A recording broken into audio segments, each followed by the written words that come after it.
I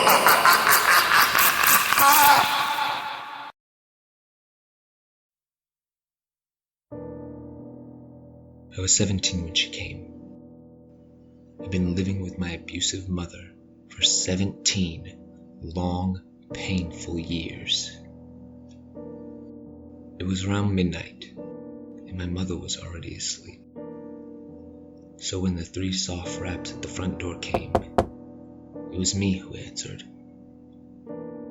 An odd-looking little girl stood there, with cheeks pale and colorless, blonde hair in braided pigtails, pink dress torn a little at the hem, feet bare and turning slightly blue from the cold of winter, and black eyes, fathomless, deep black eyes. I quickly let her in, thinking of how horridly underdressed she was. It wasn't until later I'd wonder why she'd not been shivering, or even question as to why she was here in the first place. I got her into the living room, wrapping her little form in a thick afghan my grandmother knitted. She held it, though it didn't seem to affect her, and I smiled. "What's your name, sweetie?" A long silence passed, in which she stared at me. I was beginning to be discomforted by her black gaze when she parted her lips and spoke in a soft voice. "Lacey Morgan."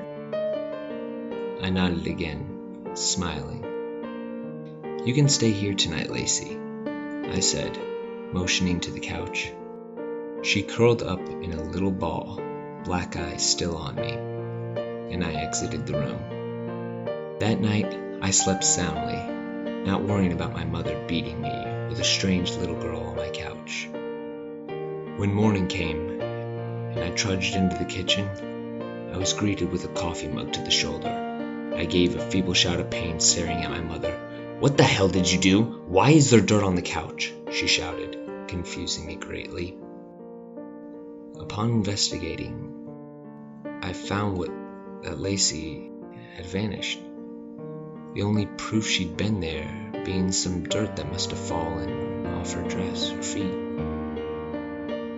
I took responsibility, earning myself a strong hit to the cheek, then left for school. While there, I heard something that sent chills through my spine.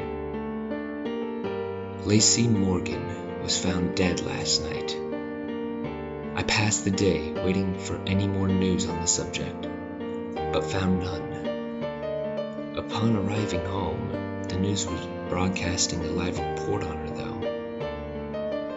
Lacey Morgan, 6 years of age, was reported dead at 7 last night. Her body was located in the backyard, buried there in her pink dress. So far, there has been no sign of her mother, Marissa Morgan, who is suspected to be the killer. Marissa has reportedly abused Lacey multiple times and may be responsible for her death. Suddenly, a picture of Lacey appeared on the screen. She appeared very close to how she had when I met her. Blonde hair and braids, a pink dress, pale face. Only her cheeks had color, and her eyes were baby blue.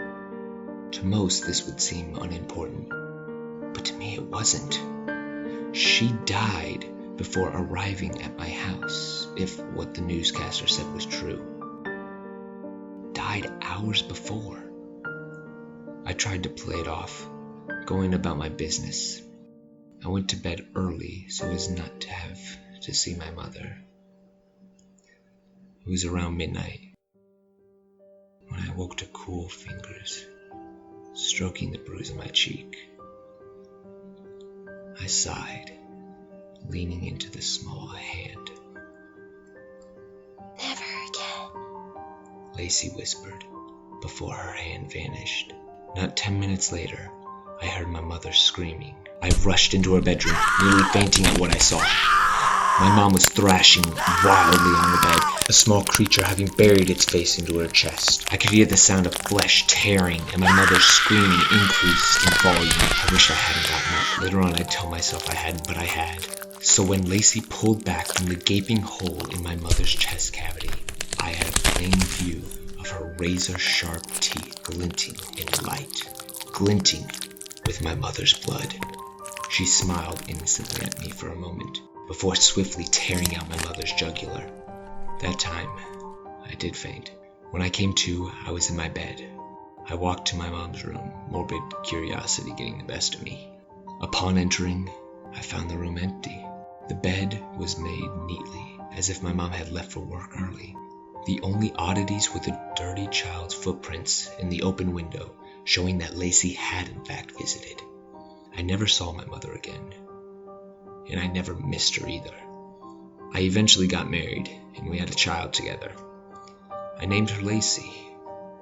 Recently, I noticed the neighbor's daughter had all sorts of scrapes and bruises on her arm. I've started watching their home, and the other day, I saw something odd. A little girl running barefoot through their backyard up to their back door. It was around midnight, so I couldn't be for sure, but I thought she met my eyes with her black ones. I could swear she mouthed 2 words at me. Never again.